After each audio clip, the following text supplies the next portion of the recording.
Hello everyone, welcome to the penultimate round of Grand Prix Vancouver 2012. Rich Hagan, Marshall Sutcliffe with you for the green against the pink matchup. We had one of those yesterday. We did, yes. And this time it is Paul Rietzl. And he's up against Ryan Hogan. There you see Ryan Hogan gearing up on 30 points, and there's Rietzl also on 30 points in the Channel Fireball shirt. A winner here will get to 33. Win their last match, they get to 36. Then it's all about the tie breaks.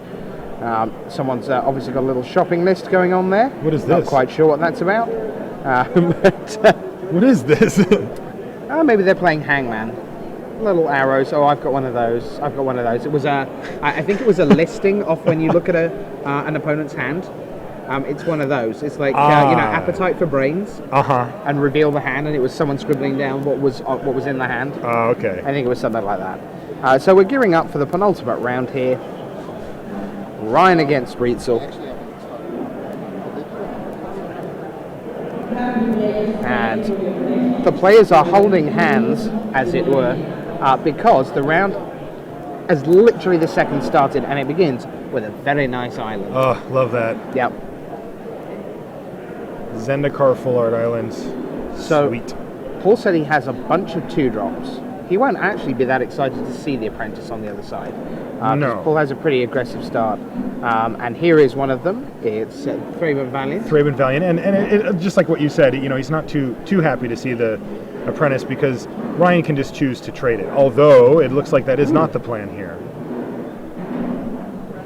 It's Paul's plan. Okay. Paul blocked. Yeah. Interesting.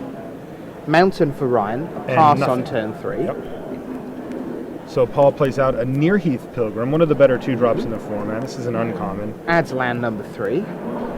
Has at least a 4th already in hand. And nothing from Ryan on turn 4. This is getting a little bit suspect.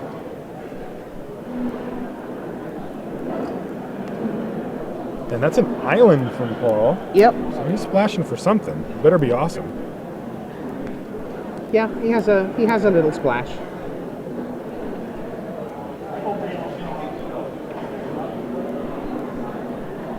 It's a pretty reasonable splash. That's worth splashing. We'll tell you later if we don't see it.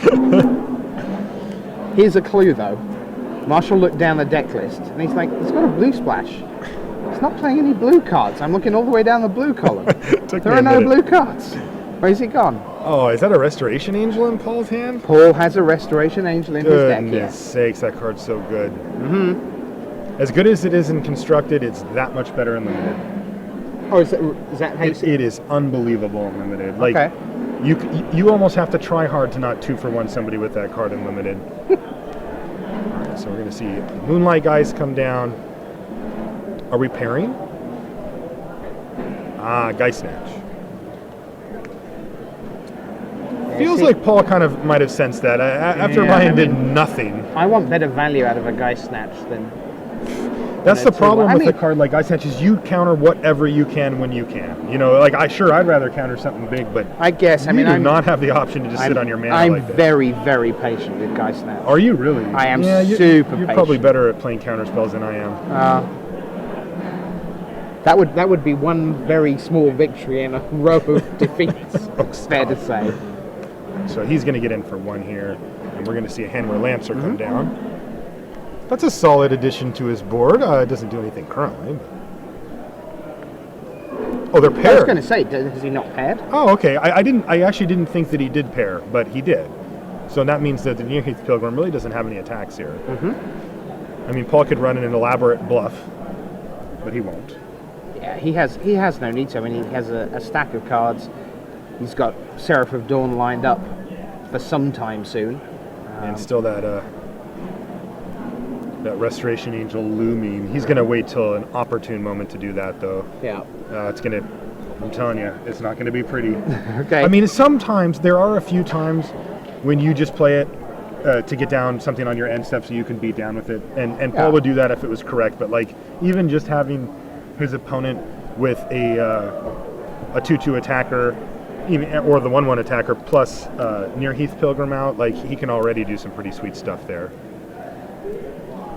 Flash it in, blink the Pilgrim, pair him up, block. gain a bunch of life, eat your guy. Like that's just like a normal day for a Restoration Angel. Yeah, Unlimited. you've said about 6 things in a row there, which is quite scary. Yeah, and a Mass of Components comes down. Now that's not too bad. I mean, Ryan, I don't think he's ahead on board right now, but he's not really up against it either. Like he's sitting at 16 life. Paul has 4 power out. Only 2 of it can really get through. So this is a pretty opportune time to run in a Mass of Components through there, and one of the things that increases advantage. Yeah, one of the things that surprised me about that card, unsurprisingly, I like the card very much. You see a Pillar of Flame come down on it is how often there is time to cast a Master Components reasonably profitably. If your deck is built correctly, you can. People are using it in a way that it's not a desperation. Oh my God, I'm about to get overrun. Can I possibly pull out? It's just. To be honest, quiet on the Western Front, 16-19. I am surprised though. Like Paul's deck looks quite aggressive from what I've seen of the list, and I know how he likes to play. And I'm pretty surprised that, like, if I have Paul's deck and I know that my opponent has a Mass of Components, I actually feel kind of good about that. Like, I don't mind them using up an entire turn worth of mana. Yeah. That does not tap to attack anymore, Paul. There you go. Now he's got a Vigilant Seraph of Dawn.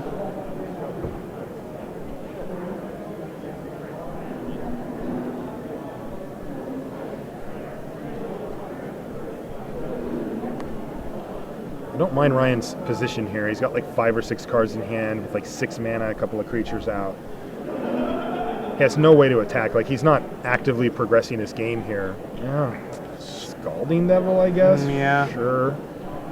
Not super impressive. I see a Nephalia Smuggler probably coming down here as well. I mean, he's already tapped mana for it. Might see if we can get the cards moved down. There they are. Yep, we got it. So it is a Smuggler. Much better. And he just says go. So Paul's in a pretty decent spot here. You've got to wonder what Ryan's holding. He's got a bunch of cards in his hand. Yeah, it's going to be a very long time before Scalding Devil races Seraph of Dawn. And right now the Spectral Gate Guards can get in too. It's only 2 damage, but there's no reason.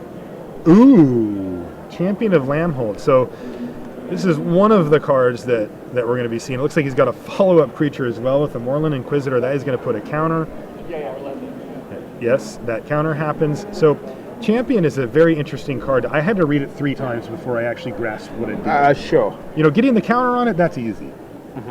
But this ability that the Wandering Wolf has, where creatures with it can't be blocked unless the creature has the same power or more, right? Yeah. And that's also true of the Champion. And I thought, well, that's kind of cool. Like, it gets bigger and then it makes it so it's harder to block it. But if you read it carefully, it actually just says creatures you control have that. Yeah. But it checks the Champion's power, not the other creatures you control. So you can have a bunch of 1/1s, but if it's a 5/5 and they don't have anything bigger than that, all your 1/1s are now unblockable. Yep. So it enables some very, very good things for Paul's deck. Now, what Paul's, I'm assuming what Paul's like really hoping for right now is that he gets to untap. Because if he does, then the Restoration Angel, will act as sort of a protector. And here we go. Does. So now killing the Champion is very difficult. Paul's going to be able to defend. So 3 mana from Paul. Lair Delve. And he gets planes out of that. Just checks where his Lair Delve Zealous is Strike's going. not a card I'm a big fan of, but it does do some things. Some players who I tend to listen to have told me that they like it quite a bit. I called them optimistic. Alright, so attacks. In with these 2. Also, you'll notice that Paul has 4 mana. I don't suspect, unless he has something really sweet, he's probably just going to keep that Angel.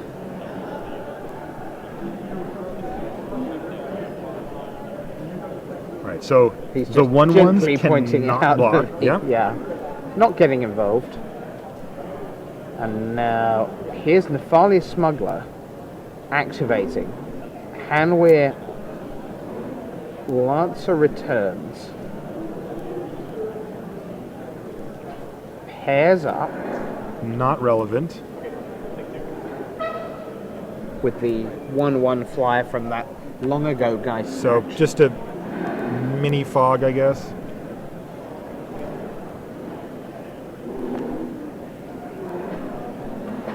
All right, now Ryan has fallen to 8 life here, so we might actually see Paul enable an alpha attack for next turn. Now it's a little bit risky because Ryan does have a lot of cards in his hand, but if Paul flashes in the angel, just blinks any one of his creatures, it's going to put his champion at oh, here it goes. With 3 counters, that makes it 4, and it'll make all of Paul's creatures unblockable. He's going for it. So Geist Snatch would be good here. Appeal from Reality is a very good card against Champion of Lambholt. You bounce away the champion, and then all of a sudden all your guys can become blocked. So we're seeing if this is going to resolve. I mean, if there's a Geist Snatch, then it will happen. So there's one, blink this, redo it, make this 3. So now the champion's at 4 power, and that's if Paul doesn't even play another creature here, which he may. And currently, all of Paul's creatures are unblockable. Cannot be blocked. Play a creature. He's going to play a Farbog Explorer, get another counter, and just ship everybody, I'm assuming. This is 5, 6, 7, 8, 9, 10, 11, 12, 13. It's 14 points of damage. Also, he can kind of freely ship in there because he's got the 2 guys with Vigilance. So, like, even if something goes wrong here, he, putting himself in a bad spot no matter what. So there is appeal. Yeah. And we're going to appeal. So this is, this is something that Paul for sure had considered. And Paul has enough mana still to activate his Moorland Inquisitor in case it gets blocked and give it first strike. And really, Ryan's still not in a very good position. I mean, this is not made ideal. your guys blockable. Yeah. Ah, And now all these I bad don't. blocks are now available to me. Hooray! Exactly. That's exactly what happened.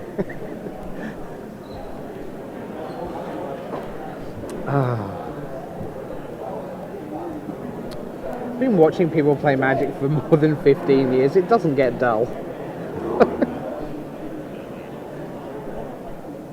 So we're going to block, activate Inquisitor. And we're going to see a Fleeting Distraction. That's a very good use of a Fleeting Distraction. Now that is the value. So there's the 2 for 1. Yeah, it doesn't happen that often, but it does. I really like Fleeting Distraction. It's very low opportunity cost in your deck. I think that's a very good thing. You're still looking at essentially something like Bonfire of the Damned for Ryan. Yeah, unfortunately, Ryan he's still at drops 4. to 4. Yeah. And he's looking at a ferocious board. I mean, even just in the air, Paul has 5 power. That was interesting because to me, he didn't look at that card that he drew. Who? Ryan, just then. He just drew it straight into his hand. And that says to me that there are no miracles in that deck. Yeah, I agree. I feel that was kind of a little bit poor. Yeah. All right, pair these up. He's got chump blockers, but he's still dead in the air. None of Ryan's creatures have flying, and there's only 1 mana, so this game's just over. Like, there's nothing in red that can do anything here. Okay. Unless he has, is that another island floating up above? I think it is. Okay, so he does actually have access to more mana than for I saw. example. Yeah. Not that it's going to do much here. Yeah, all right, so he's just going to scoop up his permanents, and Paul is able to finish him off here. So poor Rietzl takes the game, leads 1-0, and is now 1 game away from a potential final round top 8 decider. But it's going to be sneaking in 7th or 8th. I said that earlier. We saw Paul kind of hanging around at the standings. He wasn't at the very top, but he was kind of in that striking range. And this guy, he just has this knack. You see what I mean about he won't go away? That's why I said yesterday about I would have him play for me if it, if it was my life. Because when you said that, go away. I was thinking of other players, that are better? known, who are quotes better. Yeah, but I don't know that they're better. It's true, but John's a better Magic player. Right? Sure, Paolo's a better Magic player. Uh-huh. LSV is a better Magic player. I'm quite happy with that. But I don't think anyone hangs on by their fingernails better than Rietzl. I'm being commiserated with off-camera by another England fan. England are out of the European Championships. I'm sure you will desperately care for my sorrow. No. You know who I root for? Oh, hush. I don't care. Go on. Germany. Why? I spent a lot of time in Germany. Did you? Yeah. How come? Oh, I've got a bunch of friends over there, and I took some German language courses. All right, fair enough. Yeah. So I was there in 1998 for the World Cup. Oh, that's kind of reasonable. Yeah, And, imagine that was quite fun. I got kind of swooped up with my friends in that frenzy, Yeah. and it was, yeah, that was a lot different than what I was used to for sports here in North America. Okay. I mean, well, we get loud and crazy, but where like, everyone they were claps politely. insane. Oh, politely, German? They're not polite. They were screaming. Oh, no. I singing. mean, oh, in here North you America, mean? Sorry, yeah. You know, unless it's like 18 seconds to go in the fourth quarter, Then they go nuts. then they pay attention. Yeah. They don't sing. We don't sing over here very much. No. Well, condolences anyway. Yeah. It's fine. We're not very good. Then that's a good run, I guess. Yeah. No, I mean it is. We literally played one match more than we should have done. So that's fine. All right. England in the World Magic Cup, however, going to do pretty well. I mean, My current sort have of you seen the American team? yeah. Not on day 3 though. That doesn't even. Oh, really? Doesn't even phase you? No. Teams of 4, teams of 3. There are no teams of 2. Alex and Joe, you're listening. I dare say you're going to prove me wrong and utterly destroy everyone. Good luck to you. We shall see. No, but my current sort of the ranking, unofficial rankings from the statistician and historian angle is England are kind of in the top 10 somewhere at the moment, with a chance to to go up or down depending on who wins the last qualifier. But is Richard Bland in there? Richard Bland is our number 1 because I've seen him and he's very, very solid player. He is. He seems like a very and good he's good with decks. Marco Orsini Jones. I know him. I follow him on Twitter. Okay, and he's a very good Magic Online player. Yes, he is. You see Bing Luke going, man, I can't believe it. I got paired against Marco OJ in round 1. And when Bing says that, you know that the other guy's very good, because Bing's very, very good. And then Carrie Oliver. Yes. That's our 3 at the moment. So I saw that she won her qualifier. That was pretty awesome. Yeah. Playing mono green, I heard. Yeah. All right, looks like back down to the action here. We've got Mountain Summerall Vigilante. Oh, even better. I tried to call it, but it was a Stone Right. One of my favorite 1-drops in this format. Did not think I was going to like that card when we came in, but I ended up liking it quite a bit. And again, Ryan has made the early start. Righteous Blow straight away, because Paul is very interested in having an aggressive start because he has plenty of 2-drops. And here's a second Stone Right. So I got rid of one of them, says Paul, but now Nightshade Peddler. Sure, Paul would trade that off if given the opportunity. 2 souls, neither of which are bonded. Paul's not going to trade that one off.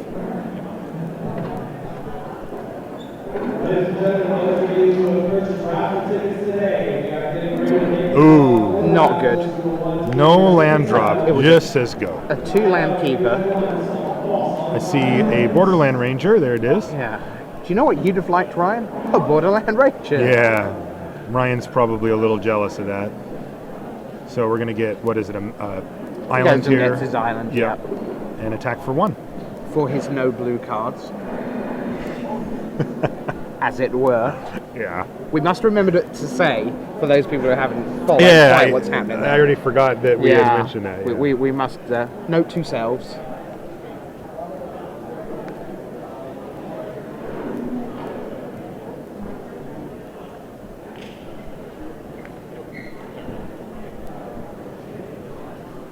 Ooh, a Fettergeist comes down on Ryan's side. Now that's going to tie up some of the meager mana that he does have, but Fettergeist does going to tie up Paul as well.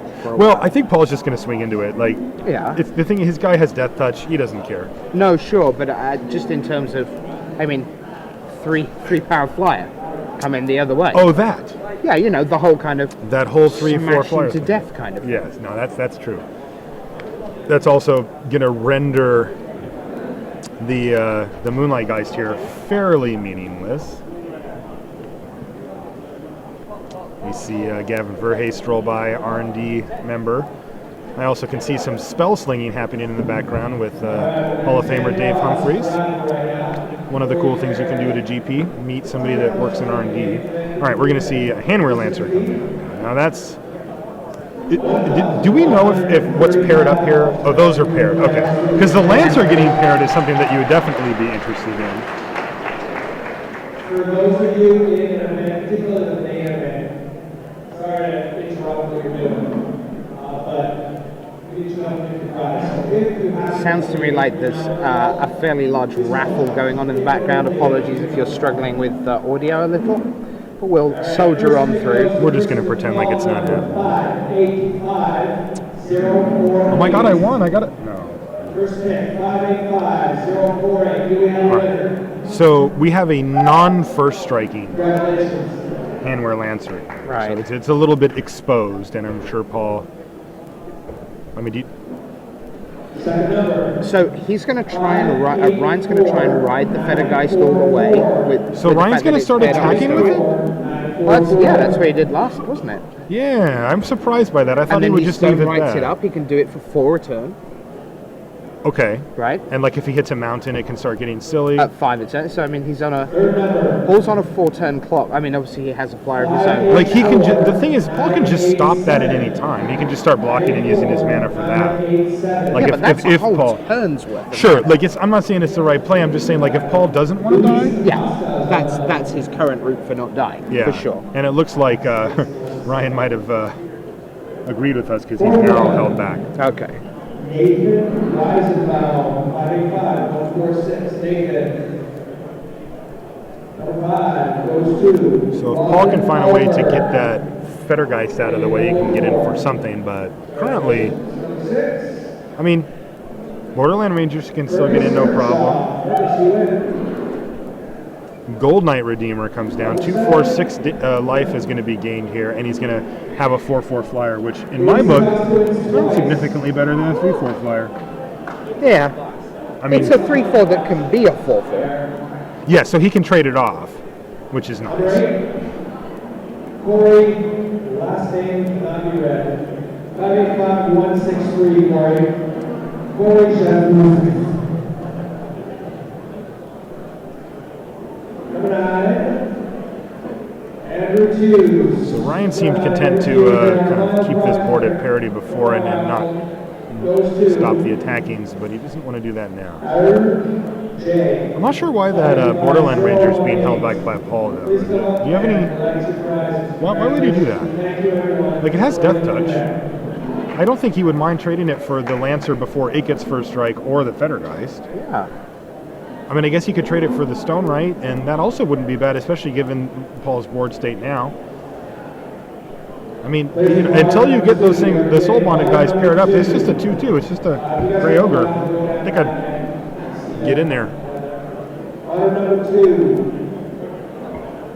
But I've talked with Paul enough to know that he has reasons for each of the things he does, so I might get a chance to ask him.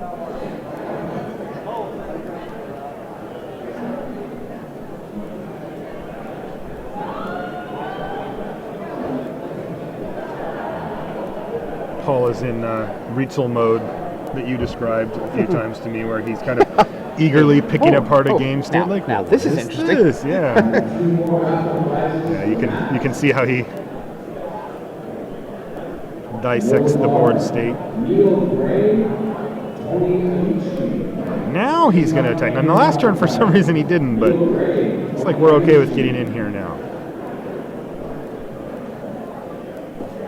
He does not want to trade his Gold Knight Redeemer. This is actually kind of interesting in the sense that, so Paul, by not trading here, has essentially locked up 3 of Ryan's 4 lands every turn. Yeah. And so Paul's free to just keep developing his board while Ryan's stuck on mana and having to use a bunch to keep his Federgeist alive, as well as threaten a pump.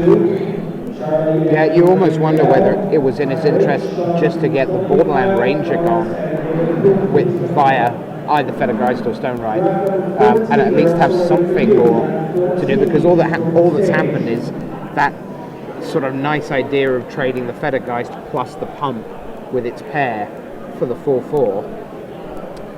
I think he's probably a long way from that, and again, he's just time walked himself essentially. Yeah, he just did Passed the turn back, missed another land drop here. So Ryan, I mean, when your opponent has 7 lands and you have essentially 1, this is one of those things where even though the board's relatively stable for Ryan here, he's got some trades he can make. Paul has, attacks that maybe aren't amazing for him but aren't bad either. You can feel Paul is so Ryan falling behind. Yeah, he's just not ahead on board as much as yet. It's not like he's just hitting in for 6 every turn. Oh, no.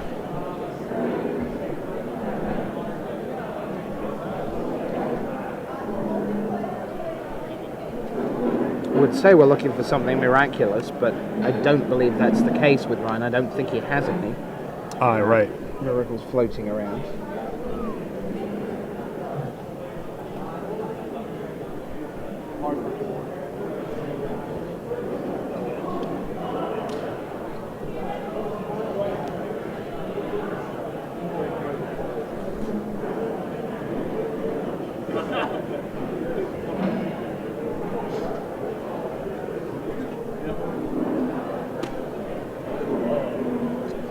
Tell you what, looking at his list, Ryan has an awful lot of fiddling about and not an awful lot of show me the money. Uh-oh.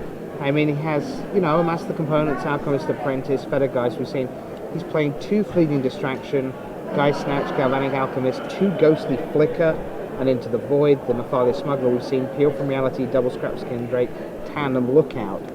There's a lot of... You have described exactly what you just said. Right? There's not a lot of action there. No.